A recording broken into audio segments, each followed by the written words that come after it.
আপনার কাজকাম কেমন চলতেছে? জি স্যার, ভালো চলতেছে, খুব সুন্দর। আপনি আসার পর থেকে খুব ভালোভাবে কাজ চলতেছে। ওখানে কারা বসে আছে? স্যার, ওটা একটা সাধারণ মামলা। যেটাই হোক, তুমি তাদেরকে আমার কাছে পাঠাও। কি হয়েছে আপনাদের এখানে? কেন আসছেন?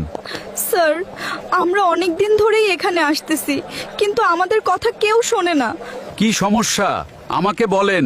কেউ শোনে না, আমি শুনবো, বলেন। স্যার, আমার স্বামীকে নির্মমভাবে হত্যা করেছে আদা। এখন আমাদেরকে গ্রাম থেকে বের করে দিয়েছে। আপনাদেরকে গ্রাম থেকে বের করে দিয়েছে? আপনার স্বামীকে নির্মমভাবে হত্যা করেছে? কে? এই আদা? আচ্ছা, তাহলে এই কাহিনী। কনস্টেবল, এখানে আসো। জি স্যার, বলেন। এই আদাটা কে? সে কি করে? তার আসল পরিচয় কি? তার ব্যাকগ্রাউন্ড কি আমাকে বলো। স্যার, ও হলো এই গ্রামের কুখ্যাত একজন সন্ত্রাসী। ও কতজন মানুষ খুন করেছে ও নিজেও জানে না। ও খুব ডেঞ্জার। তুমি নিজেকে পুলিশ পরিচয় দিতে কি তোমার লজ্জা শরম লাগে না? একজন গুন্ডাকে কেন ভয় পাও? এই, সবাই রেডি হও, আজকে আদার শেষ দিন।